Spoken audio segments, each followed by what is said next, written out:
দেশের ইতিহাসে একক মাস হিসেবে এপ্রিলে এলো দ্বিতীয় সর্বোচ্চ 275 কোটি মার্কিন ডলার রেমিটেন্স, যা 33,574 কোটি টাকার সমান। আগের বছরের একই মাসের তুলনায় যা প্রায় 71 কোটি ডলার বা 34.60% বেশি।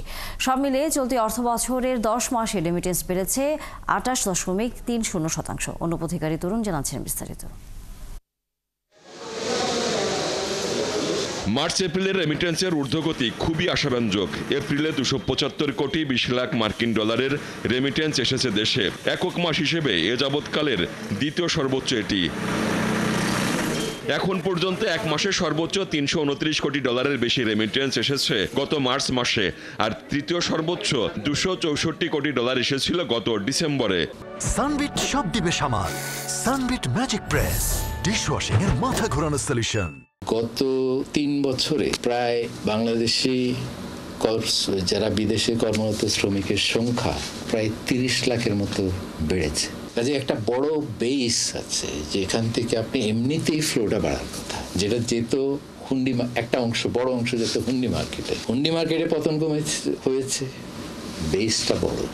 এখন আসবে কোথায় থেকে? একটাই তো পথ, সেটা হচ্ছে ফর্মাল চ্যানেল। কেন্দ্রীয় ব্যাংকের হিসেবে চলতি অর্থ বছরের এপ্রিল পর্যন্ত 10 মাসে মোট 2454 কোটি ডলার দেশে পাঠিয়েছেন প্রবাসীরা।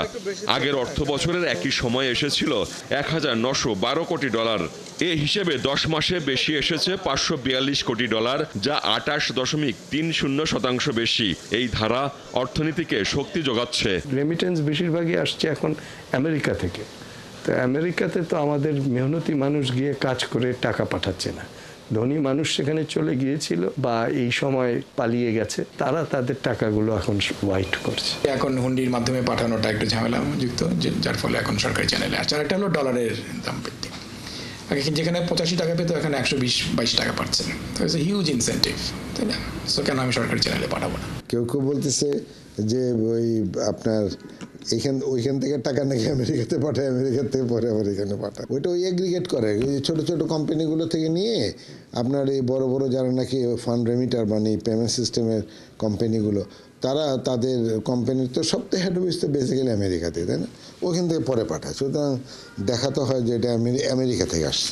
2023-24 অর্থ বছরের পুরো সময়ের হিসেব কষলে দেখা যায় ওই অর্থ বছরের জুলাই থেকে জুন রেমিটেন্স এসেছিল 2391 কোটি ডলার। এর মানে এবার 10 মাসে আগের অর্থ বছরের পুরো সময়ের চেয়েও বেশি রেমিটেন্স এসেছে দেশে। বাংলাদেশ ব্যাংক কিন্তু প্রতি বছর সর্বোচ্চ রেমিটেন্স যারা প্রেরণ করে তাদেরকে কিন্তু প্রাতিষ্ঠানিকভাবে এই স্বীকৃতি শুধু দেয় না, তাদেরকে মানে সম্মানিত করে থাকে অনুষ্ঠানের মাধ্যমে। যদি মনে হয় যে কোনো বিশেষ কার্ড দিলে তারা যেভাবে তাদের মর্যাদা বৃদ্ধি পাবে এবং এটা অন্যদের কাছে এটা অনুপ্রেরণার কারণ হয়ে থাকবে, অবশ্যই বাংলাদেশ ব্যাংক সেই বিষয়টা খতিয়ে দেখবে। রেমিটেন্সের উচ্চ প্রবৃদ্ধির পাশাপাশি রপ্তানি আয়ও 11% বেশি প্রবৃদ্ধি রয়েছে। টানা 20 মাস পর বৈদেশিক মুদ্রার গ্রস রিজার্ভ বেড়ে আবার 27 বিলিয়ন ডলার ছাড়িয়েছে।